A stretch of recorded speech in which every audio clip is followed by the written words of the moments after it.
untuk memenuhi ujian tengah semester mata kuliah Bahasa Indonesia, Universitas Pancasakti Bekasi mengenai keterampilan berbahasa Indonesia.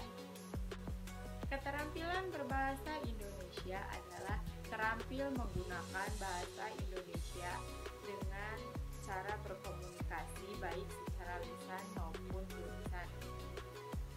Keterampilan berbahasa Indonesia lisan meliputi berbicara dan menyimak. Sedangkan tulisan ialah membaca. Keterampilan berbahasa Indonesia berdasarkan sifatnya dibagi menjadi dua. Satu, resentif, dua, produktif. Resentif ialah menyampaikan atau memahami pesan yang disampaikan oleh si pembicara atau penulis. Sedangkan berbicara dan menulis yang bersifat produktif ialah menghasilkan pembicaraan atau tulisan. Yang pertama, resentif. Resentif atau menyimak atau mendengarkan adalah kegiatan berbahasa dengan tujuan memahami yang disampaikan pembicara. Menyimak terbagi menjadi dua bagian. Yang pertama, menyimak interaktif, yang kedua, menyimak non-interaktif. Menyimak interaktif adalah menyimak dengan melakukan tanya jawab dengan pembicara atau penyimak yang lain. Membaca adalah kegiatan berbahasa dalam rangka memahami pesan yang disampaikan melalui tulisan. Pemahaman dalam membaca menjadi 4 kategori. Yang pertama, pemahaman literal, yang kedua, pemahaman interpretasi, yang ketiga, pemahaman kritis, yang keempat, pemahaman kreatif. 1. Pemahaman literal. Pemahaman literal adalah kemampuan memahami yang paling sederhana atau paling dasar, karena hanya memerlukan kemampuan sedikit berpikir. Kemampuan ini merupakan kalimat yang terdapat di dalam konteks secara langsung. Dengan kata lain, pemahaman literal disebut juga dengan pemahaman terhadap makna tersebut. Kedua, pemahaman interpretasi.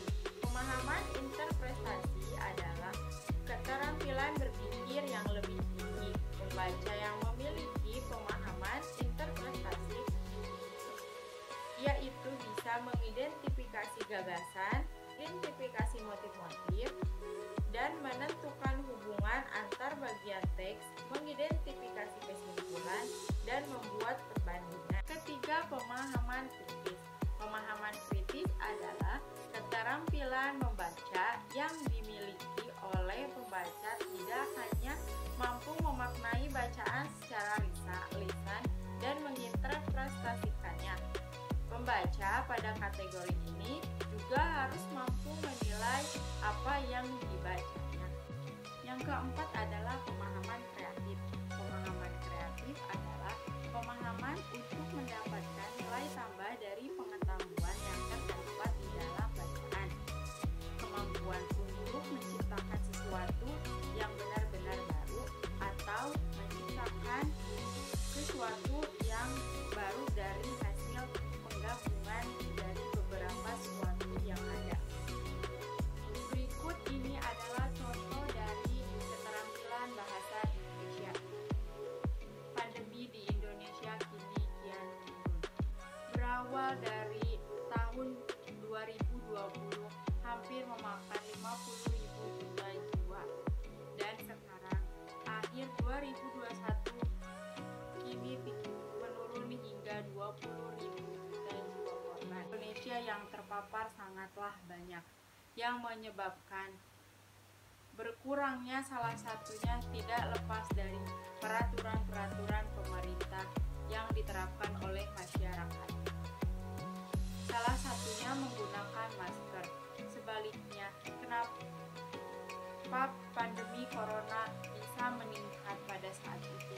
Dikarenakan berkurangnya rasa sadar dari masyarakat terhadap pemahaman literal dari cerita di atas ialah 1. Pandemi di Indonesia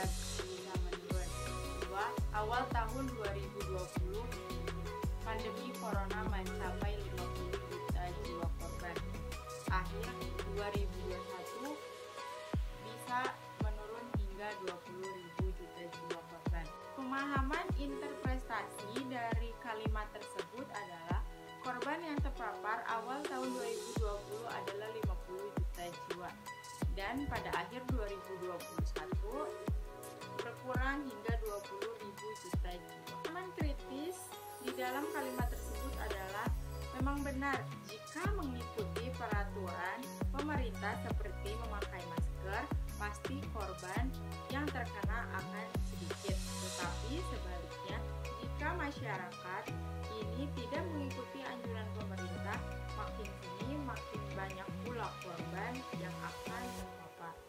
Pemahaman kreatif yang ada di dalam kalimat tersebut ialah satu, pemerintah harus memperketat peraturan yang ada supaya masyarakat patuh akan peraturan tersebut.